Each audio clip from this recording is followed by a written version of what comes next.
È morto dopo 5 giorni d'agonia il 22enne di Silea, schiantatosi in moto contro 2 auto sulla Treviso Mare domenica sera. Voleva diventare medico, il cordoglio della comunità.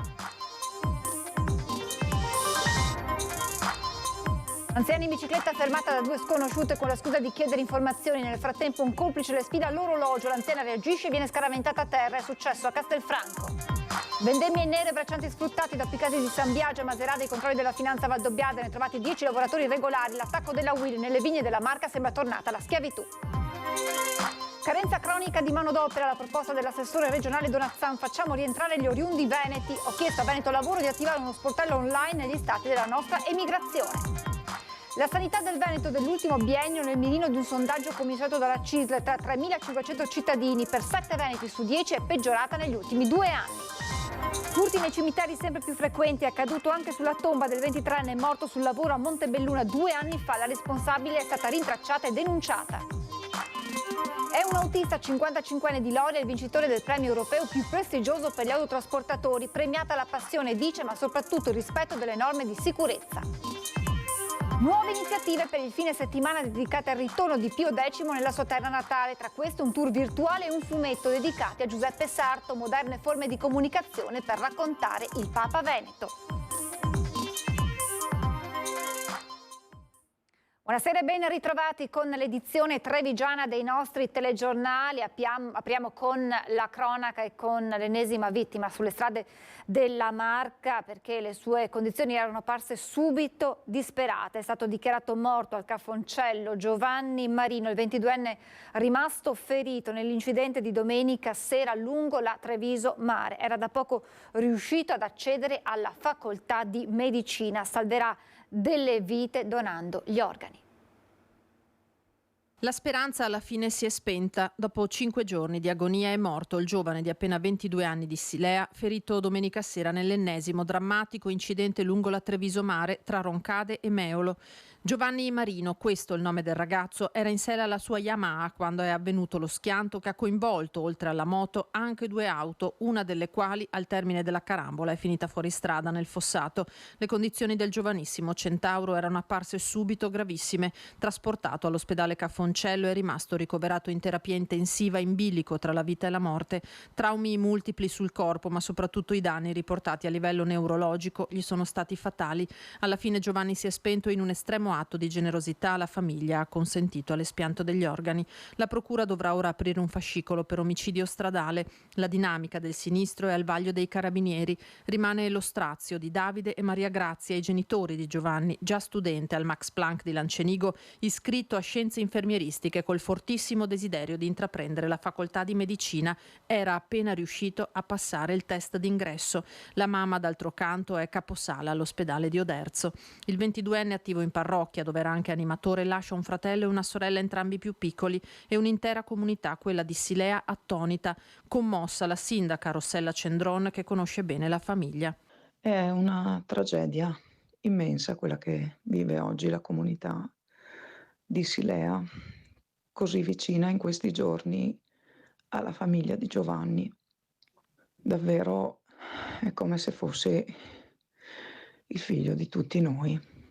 Se ne va in un modo doloroso, ma con una grandissima dignità, perché oggi Giovanni ha scelto di donare i suoi organi. Spero che la vicinanza e l'affetto che in questi giorni la comunità di Silea ha mostrato verso la famiglia di Giovanni e verso Giovanni stesso aiuti almeno a portare insieme il dolore che necessariamente viviamo. Violento scippo a Castelfranco, ferita una 73enne. È successo nella tarda mattinata mentre la donna percorreva in bicicletta via Borgo Treviso. È stata inizialmente avvicinata da 2 sconosciute con la scusa di chiedere delle informazioni. Con l'aiuto di un complice sopraggiunto nel frattempo, le 2 sono riuscite a sfilare l'orologio dal polso della donna, che ha opposto resistenza cadendo a terra. Sul posto i sanitari del SUEM per soccorrere l'anziana e i carabinieri per le indagini. 10 lavoratori completamente irregolari sorpresi dalla Guardia di Finanza a vendemmiare sulle colline delle Cartizze, zona di eccellenza della DOCG del Prosecco Superiore. Ancora blitz, ancora 10 braccianti irregolari, questa volta scoperti tra le vigne collinari del Cartizze in Valdobbiadene.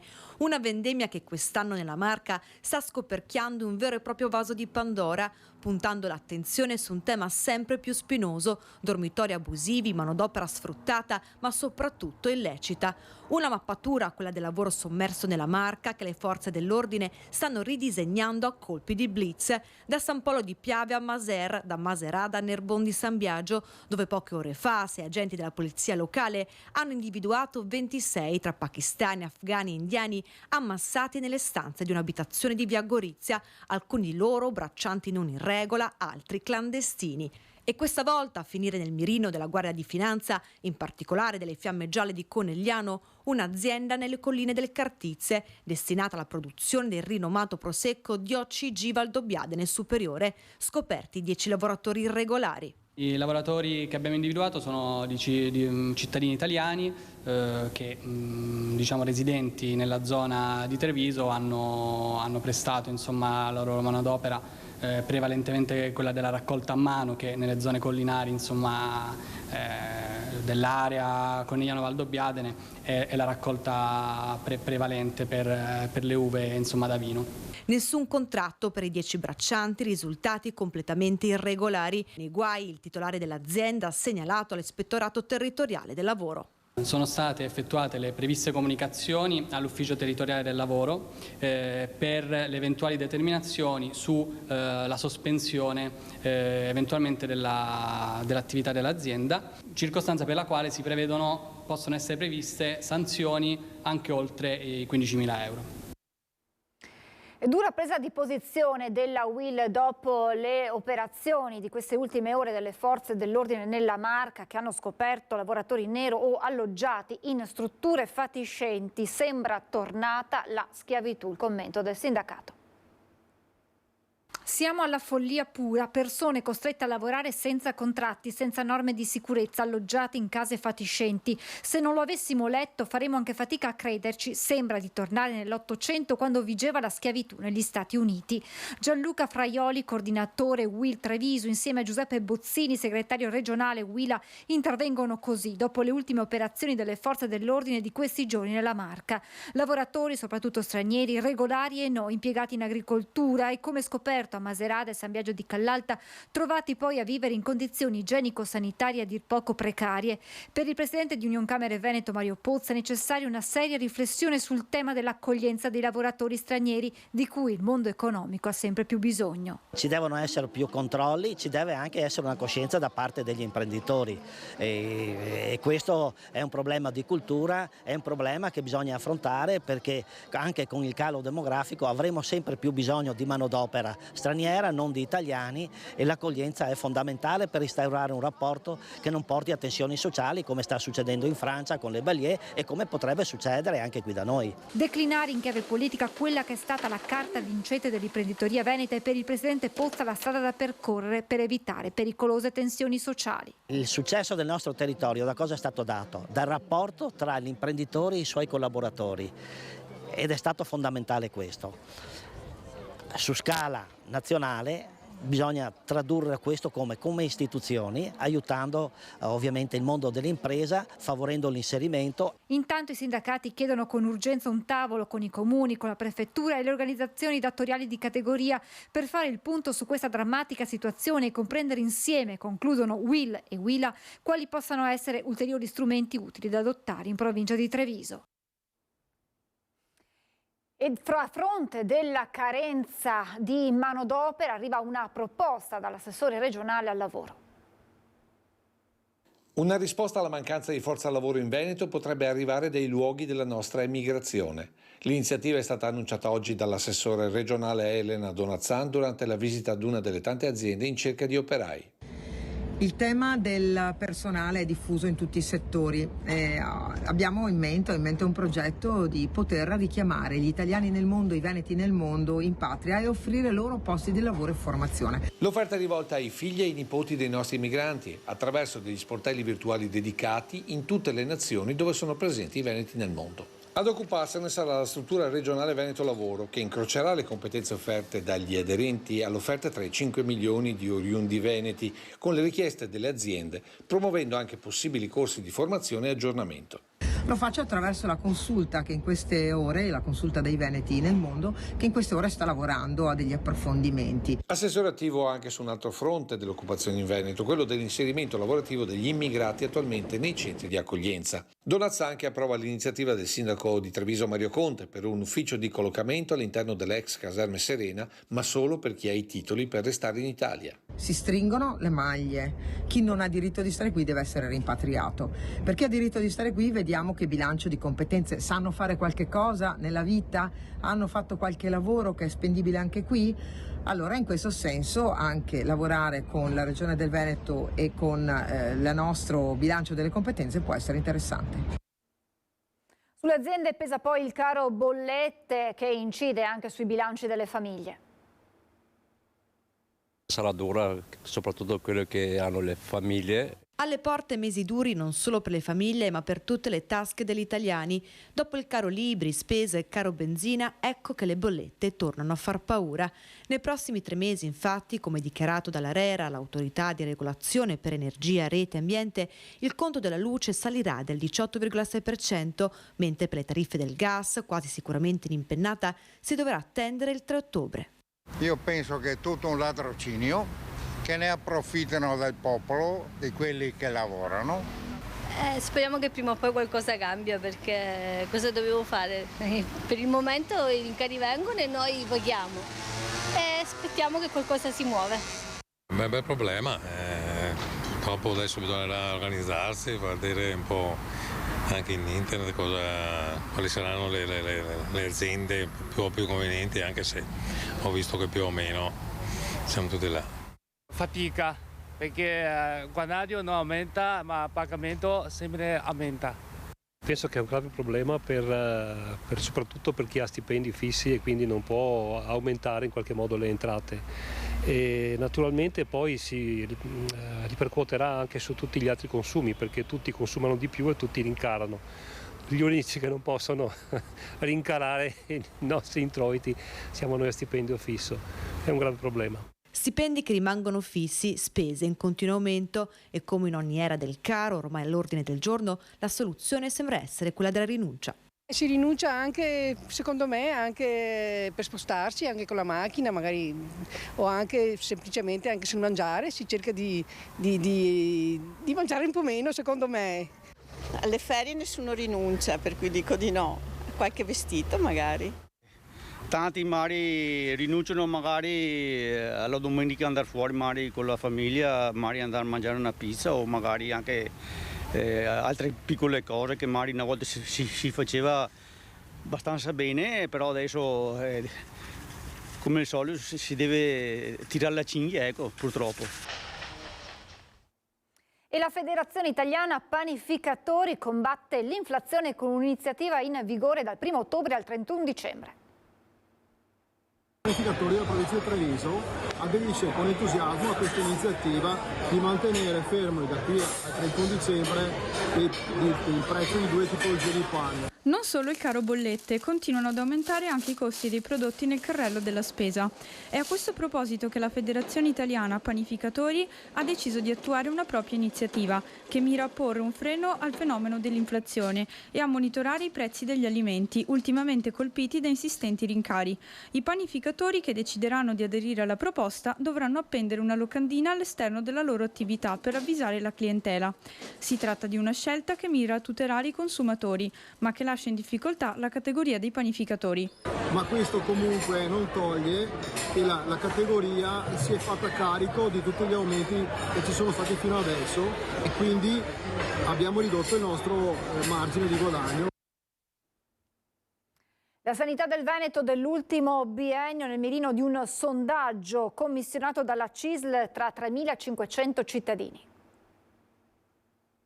Quasi 7 veneti su 10 ritengono che il servizio sanitario pubblico regionale sia peggiorato negli ultimi 2 anni. È il risultato di un'indagine della Fondazione Corazzine per la CISL del Veneto, i cui risultati sono stati resi noti a Mestre. I questionari sono stati distribuiti ad un campione di oltre 3.500 persone, il 31% delle quali ha dato una valutazione globalmente negativa del servizio sociosanitario. Poco meno di 1 su 10 si è dichiarato soddisfatto, una percezione negativa che non si focalizza solo sulla lunghezza delle liste d'attesa. Intanto c'è un problema di risorse da destinare al sistema sociosanitario, questa è una questione che noi stiamo affrontando a livello nazionale e anche a livello regionale.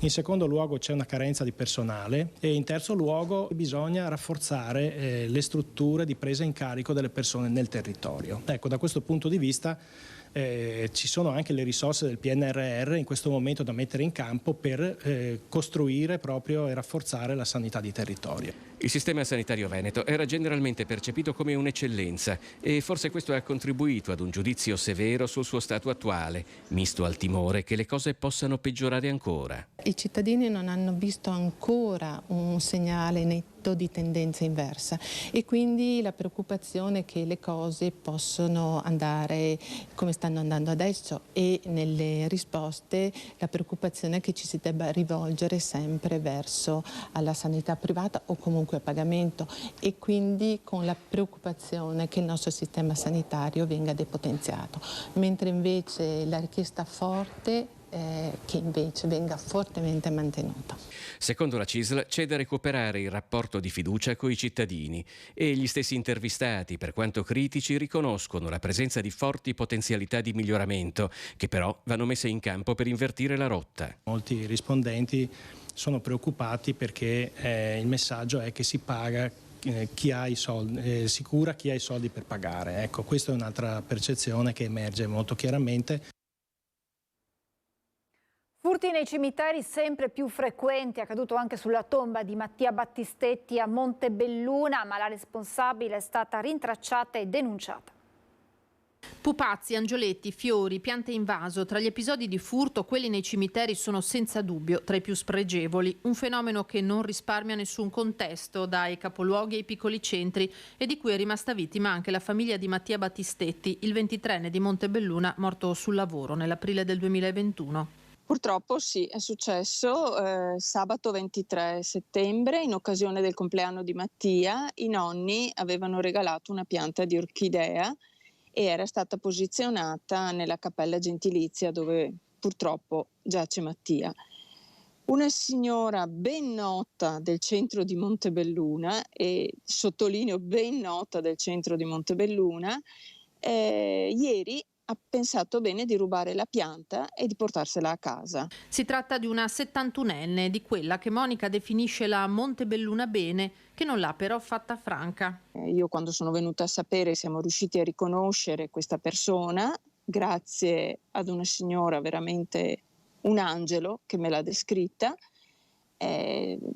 Abbiamo esposto denuncia e adesso vedremo come procede. Non è il valore di per sé della pianta, perché non è il valore economico della pianta, bensì il gesto ignobile che questa signora ha fatto. Grazie alla descrizione di una testimone che ha visto la donna uscire candidamente dalla cappella con l'orchidea in mano, la 71enne è stata dunque rintracciata dai militari dell'Arma di Montebelluna. In caserma si è trovata faccia a faccia con i Battistetti. Il mio istinto sarebbe stato, come posso dire, un po' aggressivo. L'unica cosa, lei sorridendo mi ha detto mi scuso. E così l'orchidea è stata riconsegnata direttamente in caserma e da lì riportata in cimitero. Un episodio che ha acuito nuovamente il dolore dei Battistetti che si preparano il 12 ottobre a tornare in aula a chiedere giustizia per il figlio. E chiunque avrà piacere potrà, anzi chiediamo che sia al nostro fianco.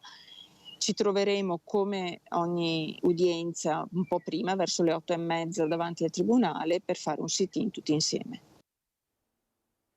È riuscita ad uscire da sola e incolume da casa, ma la paura è stata tanta questa mattina intorno alle 11 in via Guizzetti ad Osson di Casier per un'anziana di 87 anni. Un incendio è divampato in cucina, la pensionata non è riuscita a contenerlo e resasi conto del pericolo si è prontamente portata all'esterno dell'edificio in attesa dell'arrivo dei vigili del fuoco che hanno domato le fiamme e cercato di capire l'origine del rogo. Sul posto sono arrivati anche i carabinieri.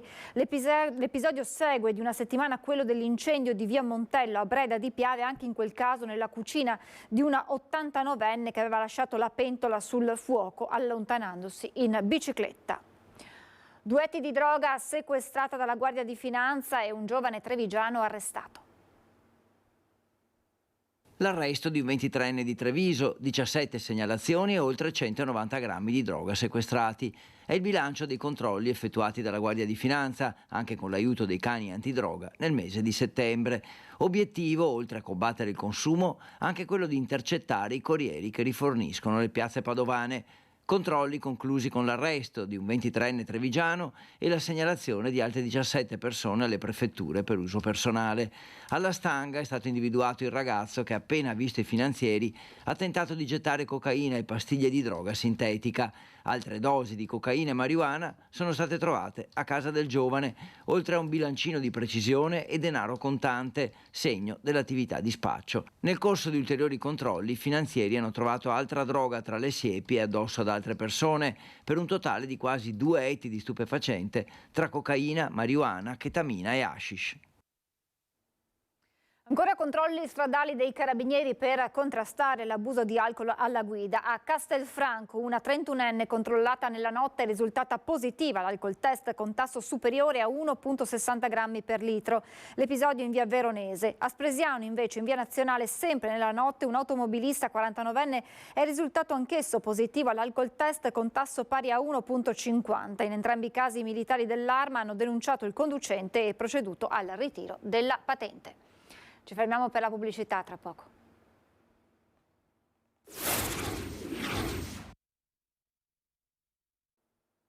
Eccoci in diretta, è un autista 55enne di Loria, il vincitore del premio europeo più prestigioso per gli autotrasportatori, premiata la passione, dice, ma soprattutto il rispetto delle norme di sicurezza. Diciamo che gratifica tutto quello che è stato fatto finora. È un 55enne di Loria, il vincitore per il 2023 del prestigioso premio Driver of the Year Award, l'autista dell'anno, secondo la piattaforma internazionale di gestione dei trasporti merce Transporeon, con sede in Germania.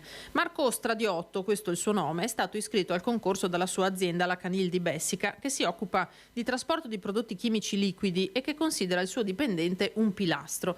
Un lavoro iniziato a 21 anni, quello da autista, e ora dopo 34 di carriera la consapevolezza che al primo posto sulla strada ci deve essere la sicurezza. Dobbiamo imparare intanto anche noi a portarci rispetto tra noi e gli automobilisti. Tanti incidenti sono causati dalle macchine che coinvolgono un mezzo pesante, e il mezzo pesante è molto più difficile. Noi siamo consapevoli di avere un'arma in mano e quindi bisogna pensare, essere lucidi quando si fa questo lavoro, molta attenzione. Attenzione che deve arrivare anche da pedoni e ciclisti, dice, che devono essere ben consapevoli di quella che è la difficoltà del conducente di mezzi pesanti. Pioniere dei viaggi verso l'Est Europa, Stradiotto è oggi anche istruttore certificato, incaricato di formare nuovi autisti. Alle prese con tir sempre più tecnologici, ma questo, dice, non deve far abbassare la guardia. Il distanziamento automatico, l'antitamponamento, quello di corsia. E vedi gente che fa tutt'altro fuori di là perché dice sì, tanto ci sono gli ADAS che fanno per me, invece no, questo qua non deve essere. Per non parlare dell'uso degli smartphone alla guida. Ben venga che aumentano le multe, ben vengano che aumenta. Già all'estero multe così da 1.600-1.700 euro, via, è già da tanto che ci sono. E questa cosa bisogna che anche noi impariamo ad eliminarla. Il comune di Silea ha ricevuto in dono la fascia tricolore del primo sindaco del paese, Giovanni Sartorelli, primo cittadino dal 30 aprile 1945 al 20 ottobre 1946. La donazione voluta dalla nipote Graziella Viotto comprende anche 3 mappe del territorio risalenti al primo dopoguerra, periodo in cui Sartorelli vinse le elezioni. L'amministrazione comunale nel 2015 gli aveva già intitolato una via e questa nuova donazione ha ricordato quanta strada sia stata fatta da quel primo mandato, ha commentato la sindaca Rossella Cendron. Presentazione in municipio a Riese delle iniziative per il fine settimana dedicate al ritorno di Pio X nella sua terra natale, tra queste un tour virtuale e un fumetto dedicati a Giuseppe Sarto. Immagini della visita virtuale al museo e alla casa di Pio X. È il nuovo servizio offerto ai devoti del Papa Veneto in tutto il mondo. Una visita virtuale completa alla casa natale e al suo museo con una serie di contenuti aggiuntivi, quindi anche realtà aumentata, che sarà disponibile dal 7 ottobre, quindi dal giorno dell'arrivo di Pio X a Riese, e diventerà un nuovo strumento per poter godere appunto della casa natale e anche promuoverla non solo in Italia ma in tutto il mondo, visto che è facilmente visitabile da remoto. Servizio presentato oggi in municipio accanto ad altre 2 iniziative, aspettando il Papa Sarto, la medaglia commemorativa e l'annullo filatelico. Visto la storicità dell'evento, per noi e per i devoti di Pio X ci sembrava giusto realizzarli, una medaglia commemorativa in 50 copie numerate che sarà acquistabile presso il punto vendita Le Cendrole durante il peregrinazio, e l'annullo filatelico creato grazie a Poste Italiane e il Circolo del Collezionismo locale, che ci sarà domenica 8 ottobre di mattina qui sotto la Barchessa Zorzi, e poi saranno acquistabili le cartoline create durante la peregrinazio in quei giorni. Cartoline che ripercorrono la vita di Pio X, da vescovo di Mantova a patriarca di Venezia, fino al soglio pontificio, con un passaggio per la processione alla Madonnina di Cimagrappa che Giuseppe Sarto fece a Dorso d'Asino e che sabato mattina verrà rievocata da cittadini e fedeli. Un Papa non solo virtuale ma anche a fumetti, che verrà presentato domenica con il Comic Book Festival. Appuntamenti in vista del ritorno di Pio X venerdì prossimo a Treviso, poi sabato a Riese per una settimana intera al Santuario delle Cendrole. Un evento dell'anima che richiamerà migliaia di fedeli. Noi ci aspettiamo decine di migliaia di turisti, molti sono già prenotati, ma stiamo aspettando ancora le prenotazioni dell'ultimo minuto. La maggior parte, noi ipotizziamo, arriverà così, senza prenotazione. Se la gente si prenota noi riusciamo a gestire meglio, però accogliamo sempre tutti. È il momento di vedere che tempo ci aspetta nei prossimi giorni, in questo fine settimana, con il generale Giancarlo Iannicelli. È qualche anno che la stagione estiva, con le sue caratteristiche, si prolunghi fino a interessare tutto settembre e anche ottobre. Quest'anno questa caratteristica, questa tendenza viene confermata. Infatti, grazie a un anticiclone ben evidente sulla carta del tempo, vedete l'alta pressione, il centro proprio su di noi, mantiene lontani i sistemi perturbati e garantisce tempo stabile. Prevediamo infatti su tutte le nostre zone per sabato e per domenica cielo in prevalenza sereno, quindi tempo soleggiato, ma questo cielo sereno ci accompagnerà almeno per tutta la prossima settimana. Potremo avere solo con il passare dei giorni un po' di foschia, ma siamo in autunno nelle prime ore, foschia che poi si dissolve. I venti naturalmente sono molto deboli, di direzione variabile, e le temperature anche queste al di sopra della norma, sia le minime che variano dai 15 ai 18 anche 19 gradi, alle massime che variano dai 26, 28 anche 29 gradi, naturalmente all'ombra, perché al sole le temperature sono ancora ben più alte. Per finire l'Alta Adriatica è previsto quasi calmo, poco mosso. È tutto. E siamo alle notizie da Belluno e provincia.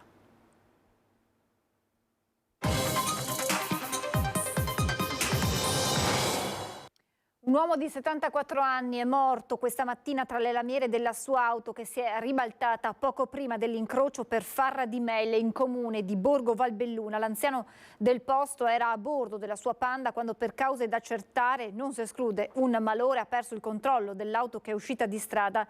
L'incidente è accaduto intorno alle 12:30. La chiamata al 118 ha fatto convergere in zone i mezzi di soccorso, ambulanza del SUEM, forze dell'ordine e vigili del fuoco che hanno estratto il corpo del 74enne incastrato tra le lamiere dell'utilitaria. Il traffico lungo la provinciale della sinistra Piave, a quell'ora particolarmente sostenuto, ha subito rallentamenti.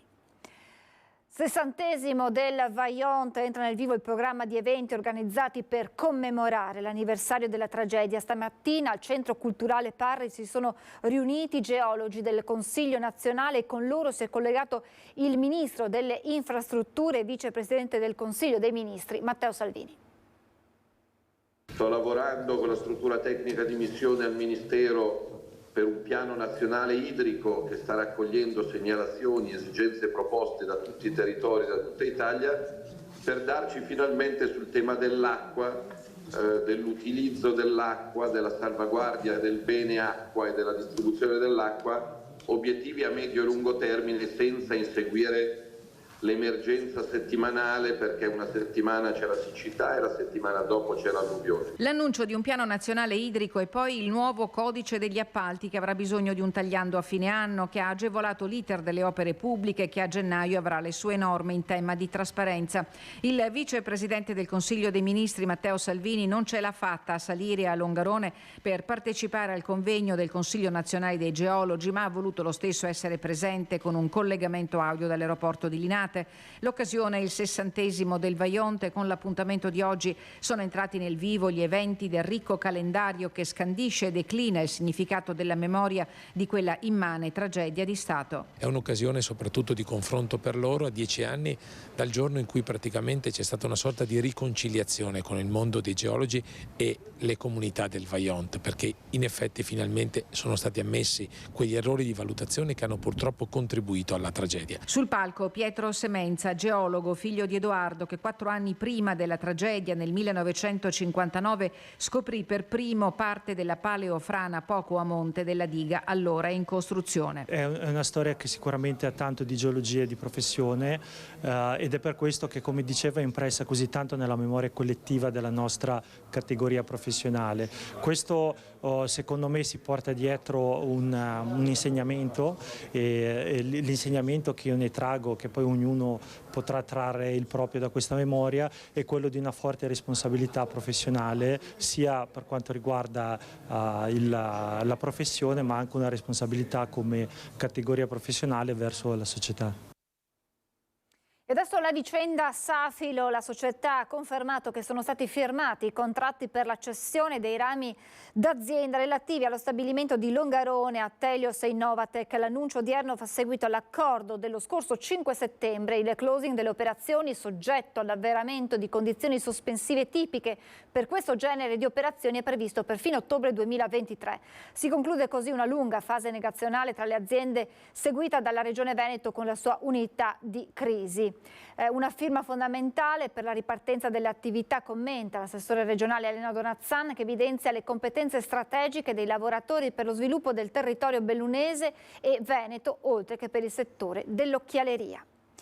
È Luca Anselmi, 31 anni, socio amministratore di Deca Design, azienda specializzata nella robotica per sottomarini, il nuovo presidente del gruppo Giovani Imprenditori di Confindustria Belluno Dolomiti. Un territorio al bivio tra paradiso e deserto, da un lato le eccellenze, dall'altro le criticità. Belluno, terra di paradossi, che guarda al futuro con i suoi giovani pronti a fare scelte coraggiose e ad abbracciare le rivoluzioni in corso, a partire da quella tecnologica. I giovani imprenditori di Confindustria Belluno Dolomiti su questo si sono confrontati questo pomeriggio. Obiettivo: puntare in alto. Il fatto di immaginare da giovani e con pensieri giovani quello che può essere il futuro di una provincia che ad oggi risulta ancora poco attrattiva per i giovani come noi. 4 anni fa non ero ancora imprenditore e 2 anni fa non ero ancora nel gruppo. E ho fatto anche delle esperienze all'estero, ho vissuto in Australia per un periodo, però la volontà è stata sempre quella di tornare. È Luca Anselmi, 31 anni, socio e amministratore di Deca Design, azienda specializzata nella robotica per sottomarini che ha sede a Belluno, il nuovo numero 1 del gruppo Giovani Imprenditori. Anselmi raccoglie il testimone da Marco Darinzanco, che ha tracciato la strada del dialogo, cercando di far cambiare la narrazione del bellunese, a cominciare dalle scuole. Avevamo uno slogan che era acceleriamo, abbiamo sicuramente accelerato la nostra presenza come giovani imprenditori all'interno della società, all'interno delle scuole, dove ogni anno abbiamo coinvolto circa 1000 studenti nelle nostre attività, favorendo il networking, favorendo la nascita di nuove imprese e stringendo anche legami importanti di amicizia. A Palazzo Bembo il dialogo è stato serrato, le storie coinvolgenti, gli obiettivi definiti. Con i giovani imprenditori Federico D'Inca, ex ministro della Repubblica e oggi advisor per alcune grandi realtà. Io sono partito da una piccolissima realtà e ho fatto 2 volte il ministro. E com'è che ho fatto a fare tutto questo? Con perseveranza, perseverare costantemente in maniera testarda sugli obiettivi che ritieni siano corretti. In prima fila la presidente di Confindustria Belluno Dolomiti, Lorraine Berton, fiera di una squadra giovane, vivace e intelligente, capace di portare valore aggiunto al territorio. Dobbiamo lavorare e purtroppo ai giovani chiediamo tantissimo, chiediamo anche di diventare genitori, questo è vero. E il futuro dipende da loro, proprio dalla loro voglia di diventare genitori in un territorio che non è sempre facile, però è uno dei più belli.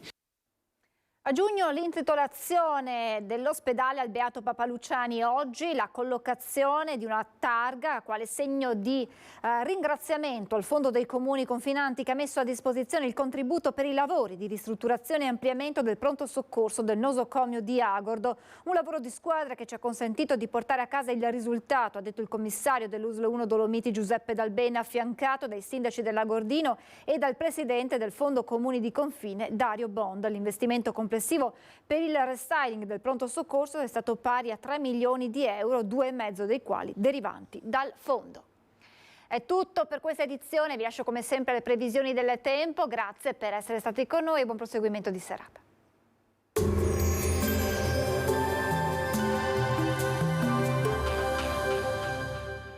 Busti, tutori e protesi di arto personalizzati. Ortopedia e sanitaria Lolato. A Treviso e Montebelluna. Lolato, soluzioni per star bene. Bentrovati al meteo. Il weekend che segna la fine di settembre e l'inizio di ottobre sarà caratterizzato dal bel tempo e da un clima tardo estivo. Vediamo insieme il dettaglio di sabato. Sul Veneto non si verificheranno precipitazioni, tanto sole come vediamo, il cielo sarà sereno sulla pianura, poco o parzialmente nuvoloso sui monti.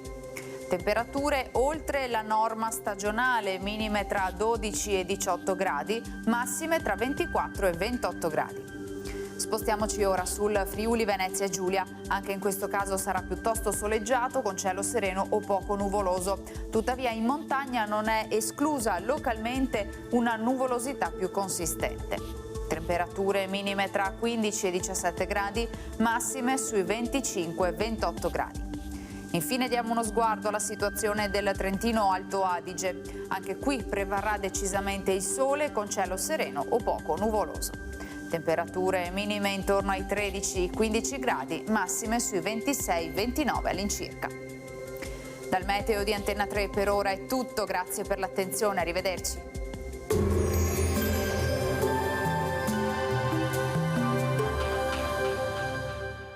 Entra nel mondo Lolato. Da oltre 40 anni un team di professionisti per migliorare la qualità della tua vita. Centro del piede con servizi di podologia, laboratorio per la produzione di plantari e calzature su misura,